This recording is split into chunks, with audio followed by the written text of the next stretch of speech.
Erlangga Hartarto memastikan tarif pajak pertambahan nilai atau PPN naik menjadi 12%. Ada 3 hal yang pernah diucapin Pak Anies Baswedan dan saat ini menjadi kenyataan. Dengerin baik-baik ya. Bismillahirrohmanirrohim. Yang pertama, Angin tidak punya KTP. Kemarin ngomong pada saat debat pertama, Angin tidak punya KTP. Diketawain satu arena, satu tempat debat. Terus juga netizennya setiap orang ngomongin politik pasti ngomongnya Angin tidak punya KTP. Apa yang terjadi?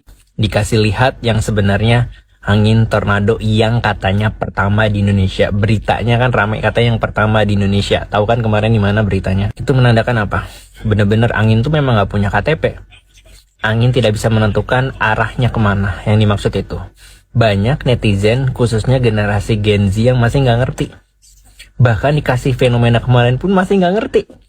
Gua sampai bolak-balik ngomong itu menggunakan majas personifikasi, itu pun juga pada nggak ngerti. Oke, itu yang pertama. Yang kedua, kenaikan pajak.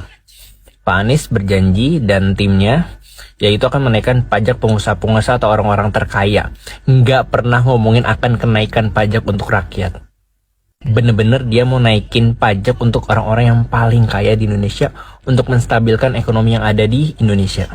Tapi yang terjadi, pajak mau naik 12% di tahun 2025 dianggap sama menterinya Pak Erlangga tadi bilang karena rakyat sudah menentukan untuk melanjutkan maka akan melanjutkan program pemerintah.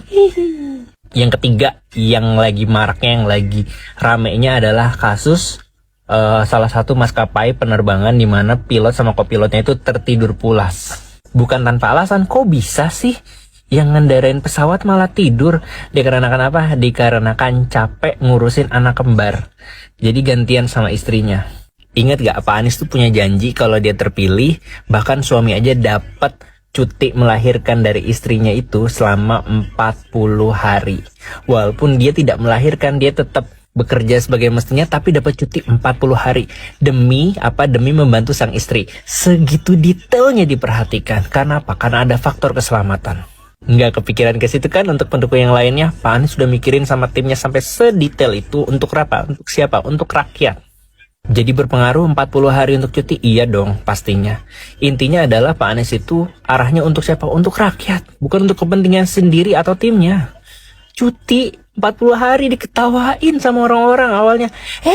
Yang lahiran istrinya kenapa yang libur suaminya? Padahal ternyata sedetail itu dipikirkan. Karena ada ngaruh ke psikologis, nggak mungkin. Semuanya itu istri yang ngebebanin. Tengah malam bangun anaknya mewek. Mau nggak mau apa gantian sama suaminya. Sedangkan pekerjaan suami juga ada yang namanya pekerjaan yang benar-benar important, benar-benar serius. Itu salah satu jadi apa? Itu tadi pilot.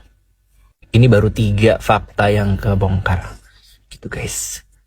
Ya udah, kan pengumumannya bentar lagi ya. Kita lihat aja hasilnya seperti apa. Bismillah.